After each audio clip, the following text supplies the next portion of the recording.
Welcome to She Rises Up podcast with Gemma and Lara. We are multi-award winning international coaches, authors and speakers specialized in women's empowerment and conscious leadership for women. Here we want to empower, uplift and elevate you with conscious conversations aimed to unify femininity, business and consciousness.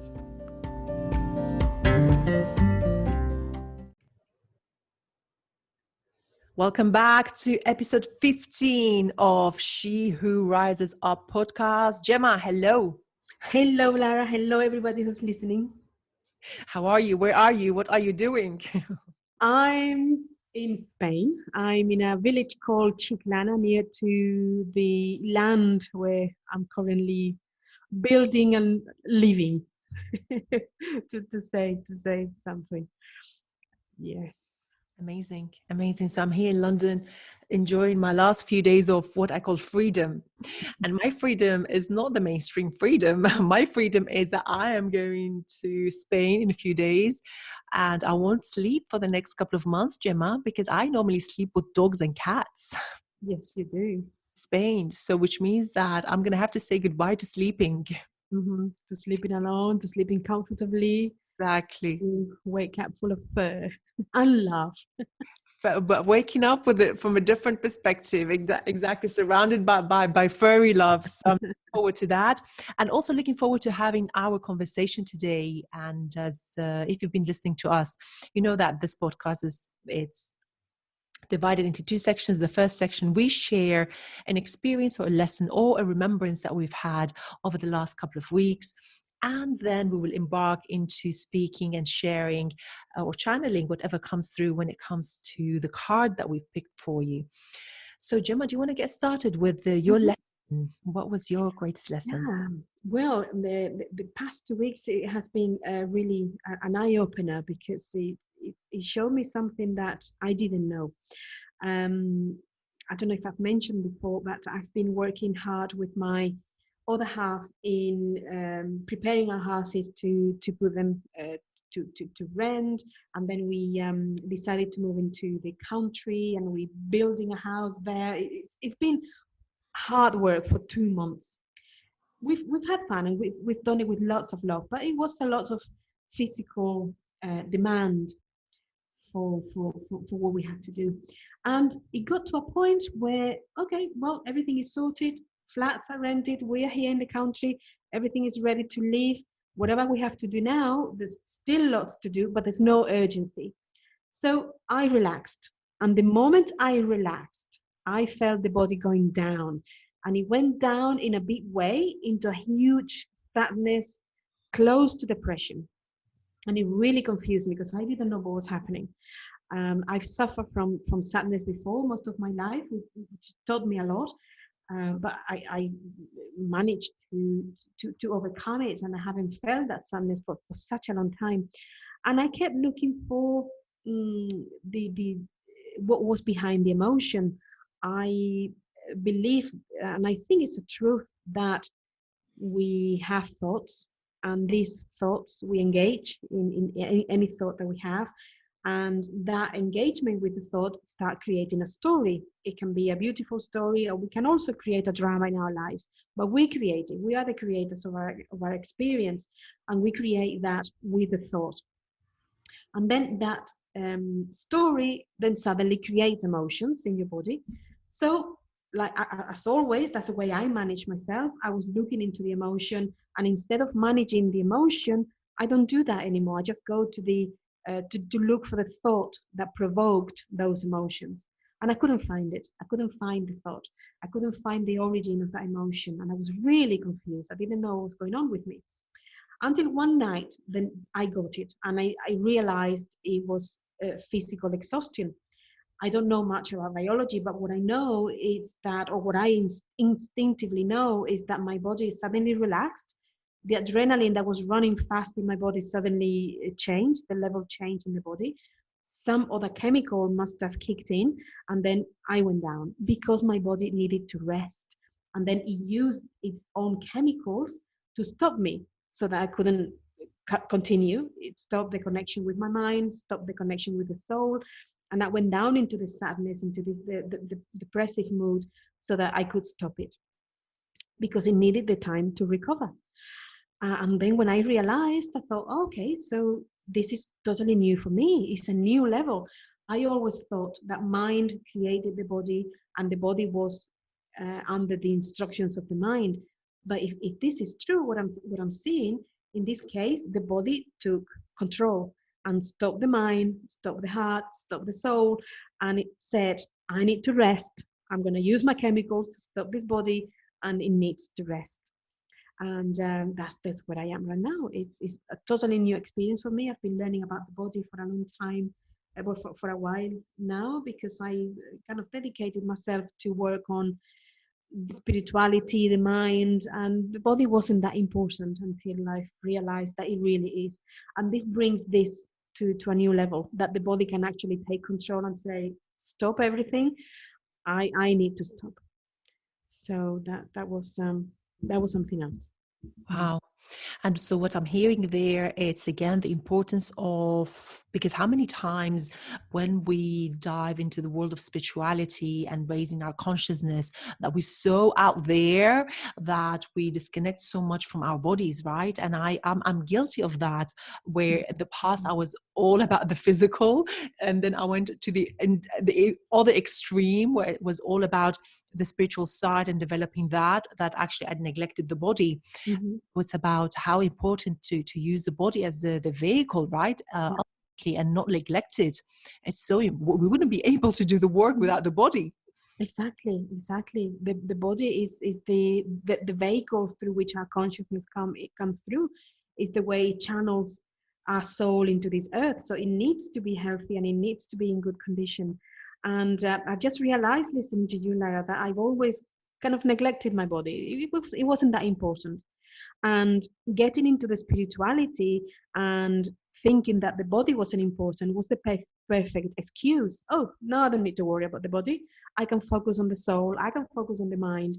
The body is not important. That was so convenient because I always did it, until the time came in my life when it was so obvious that I had to dedicate time to the body, to love it, to look after it. And this realization that the body has its own consciousness, which I knew but I forgot, is so important, and it can take over and say what it needs. I think it's beautiful. Wow, amazing story and amazing wisdom as well. And again, it proves once again that even us who are there to support others, we continue to do the work and we continue to unravel another aspect. Mm-hmm. So it's yeah, we wanted to share that. Indeed. From my perspective, what have I learned? There were a few points that there were interesting points, but the one that I feel that I want to share today, I've been thinking about, in a world that is so divisive, more divisive than I don't know if ever, because maybe I wasn't aware of that division before, right? Or maybe I'm aware of the division now, but it feels to me as if there is more division than ever. And if you don't do this, then you're not good enough. Or if you have to make a decision following what they want us the decision to make, and if not, we tagged with all sorts of names, right? So I was thinking, how is it possible that two highly spiritual, highly conscious people who meditate or think or focus over the same topic, how is it possible they getting completely different results or completely two different outcomes? And this is something that I just couldn't understand, right? At that moment, how is it possible? Especially if we are channeling or if we are tapping to source to give us the answers that might be feeding into that division that I was just referring to earlier on. And the conclusion that I came to is that all of them are valid. All conclusions are valid. All outcomes are valid. It very much depends on our soul contracts, and very much depends on the lessons that we came here to learn. So it doesn't matter ultimately. It doesn't matter if whatever outcome that is, it's matching your level of consciousness and it's matching where you are right now. And of course, the higher your consciousness is, then everything else must step up and must be also reviewed and will up level that way. Mm-hmm. And my decision is not better than yours, and your decision is not better than mine. Is both decisions are great, and both of them are paths that we have decided to walk through, and are equally important. And yes, so this is a conclusion, and that helped me and supported me to be more compassionate towards people as well, right? In a world where, if you don't follow the orders, this is it, this is it. You called all sorts of names, as I've mentioned earlier, so that thing. That's beautiful, Lara, because it shows such a high level of empathy and compassion and consciousness for other people, right? If everybody thought that way, there wouldn't be conflicts in the world, because everything is valid. It doesn't matter where I am. I might be more conscious or less conscious or whatever, but everything is valid for each person where they are right now, and because of the experience they came to live here, they choose to live here. So that's beautiful. Yes, and of course, at the back of that is the assumptions are coming through, right? I always said that assumptions are one of the big diseases, because assumptions right, left, and center. We make assumptions without knowing. I might be making an assumption right now, right? And again, it's your level of consciousness will determine a lot the answers to a lot of things and situations. And this is very much linked as well to the card that we've picked for you today, ladies. And the card is called Emotions. It's called beautiful card. And the text that came with the card says, my emotions move through cycles and connect me to my truth. My emotions move through cycles and connect me to my truth. And this is from the deck called the Moon Deck. There are many decks actually called the Moon Deck now. I'm thinking about that. What do you want to share there, Gemma? It's interesting that it says that emotions connect me to my truth. And yeah, I think it's true. Referring back to the example of the experience that I had for the past 2 weeks, it was looking into the emotion that actually connected me to the truth that it wasn't an emotion caused by a thought. It was an emotion caused by an action of the body. Is what I think. I don't know if this is true or not. It's my experiencing right now at this moment. I might experience something different as I go deep into the subject. But the way I see it is that my truth was very different to what I thought my truth used to be. So it's not always 100% the case that a thought causes an emotion and causes your reality. Sometimes it's a physical disconnect because of your body taking over your mind and taking over your heart, which is the road to your soul, that creates that reality. And I still don't know if that's created from a thought or a chemical something, a chemical function or something like that. But it is true that the emotions connected to my truth, but not the emotion itself, but looking into what's behind the emotion. Is it a thought that created it? Is it the body that created it? Or is there something else? Where is this thought coming from? So more than the emotion itself, the analyzing the emotion at what caused it connects us to the truth. Yeah, wow.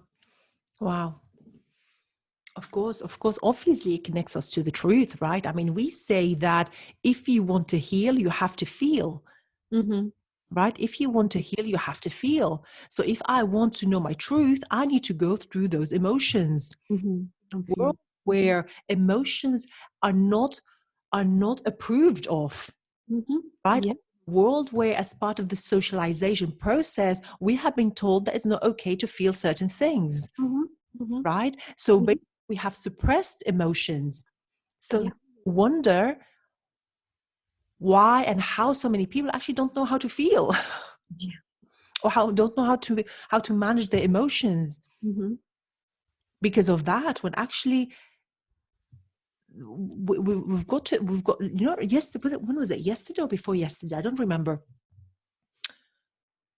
I was watching a video. Actually, we're going to leave a link to this video on this podcast if you want to check it out. And again, like check it out if you connect with it, brilliant, and if you don't connect, that's fine too. And that was from a lady called Teal Swan, and she was talking about again how to feel when you don't know how to feel. Wow. How to feel when you don't know how to feel. And again, she was it was beautiful. I'm not going to repeat what she said. I invite you to go and watch her video and extract whatever you want, and as usual, you use your discernment there.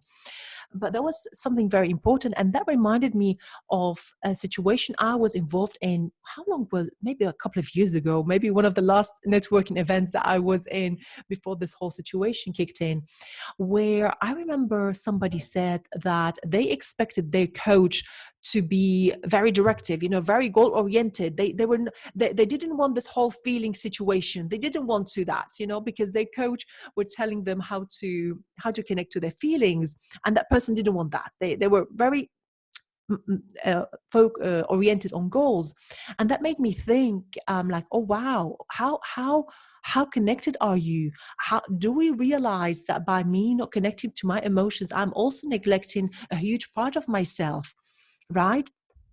And also as women, and this is beautiful, the card was saying my emotions move through cycles. Do I realize that actually that is truth for me as a woman?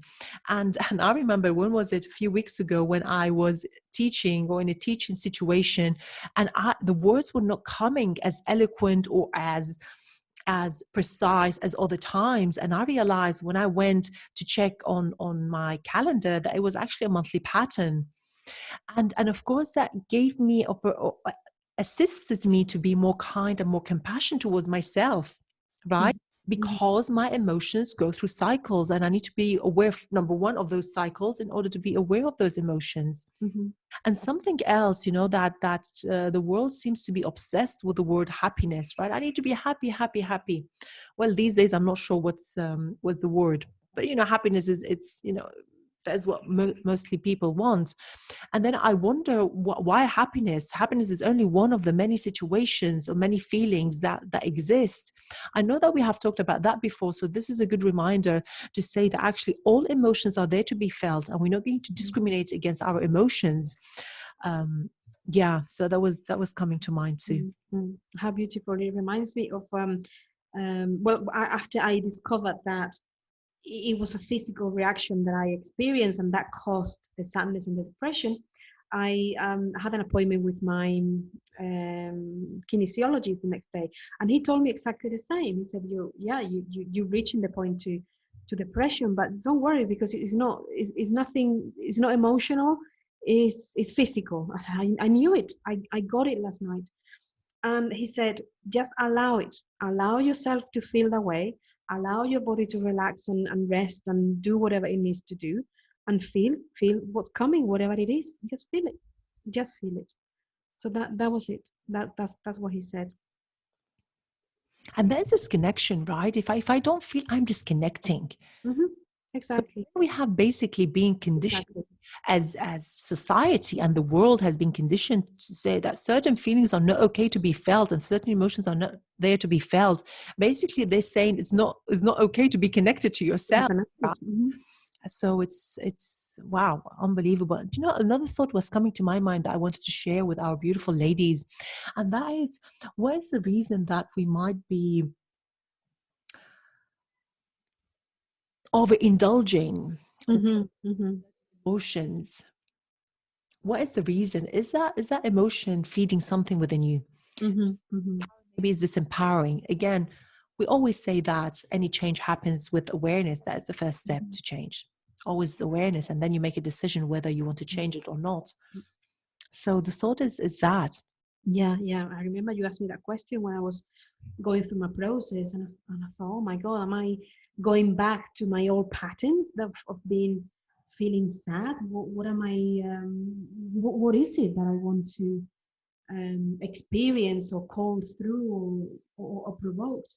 But after analyzing it, I didn't see that was the case. But it's interesting to do that because it's very common to go back to old patterns and to see what those old patterns, like for example, the sadness I used to have. Of course, it gives you benefits. It gives you some benefits, and sometimes we indulge into the emotions because it's easier.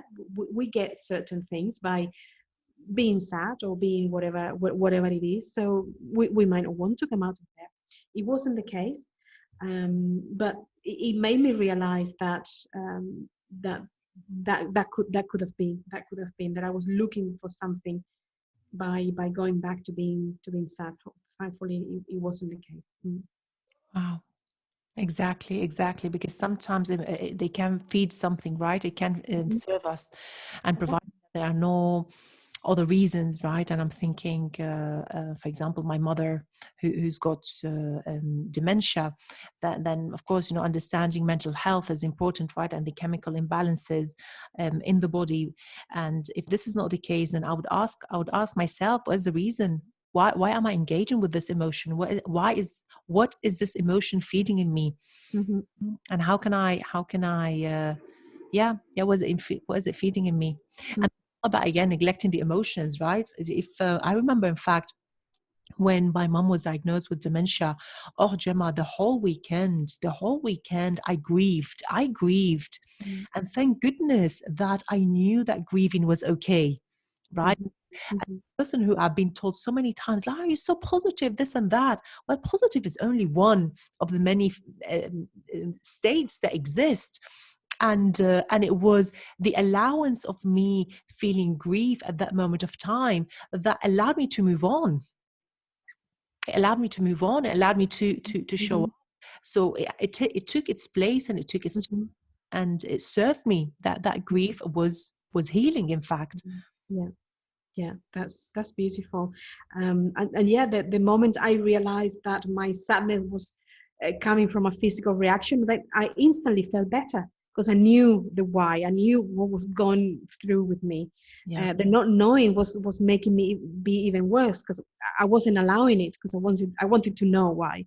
yeah. And the moment I knew, it was like, okay, that's all right.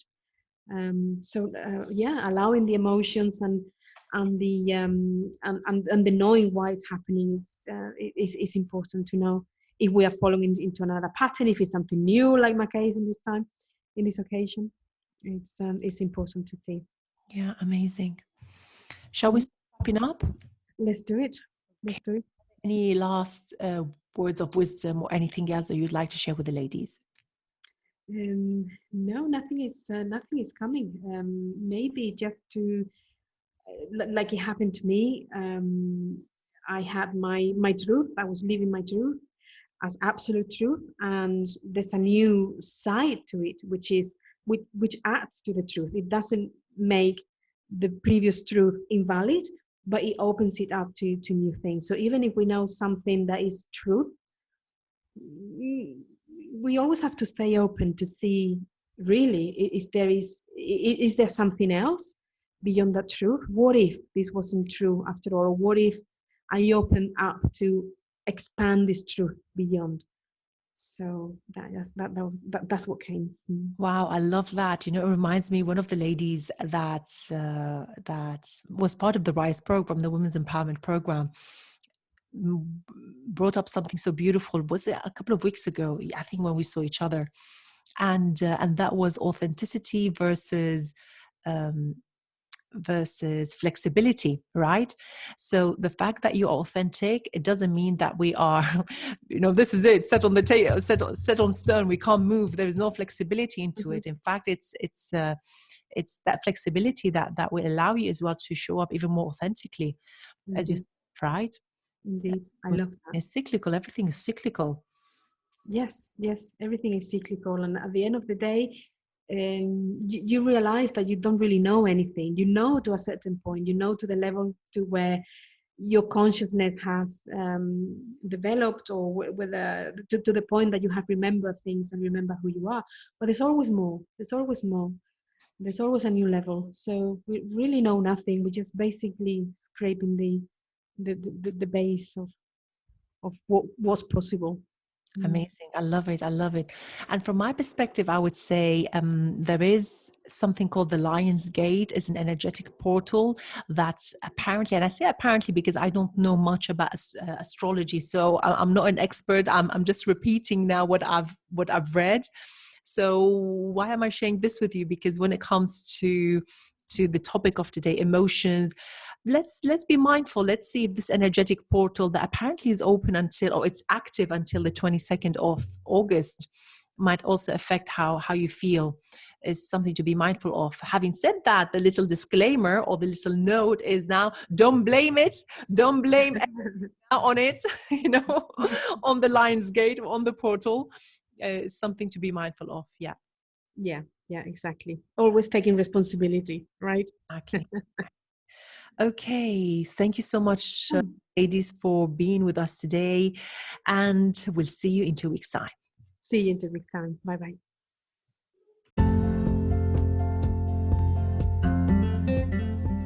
That's all for today, ladies. Thank you so much for joining our conversation, and we truly hope you loved it. If you haven't yet, please do subscribe to our podcast and also share it with other fabulous ladies so they could benefit from it too. If you want to get in touch, you could find us on all major social media platforms. Speak to you very soon.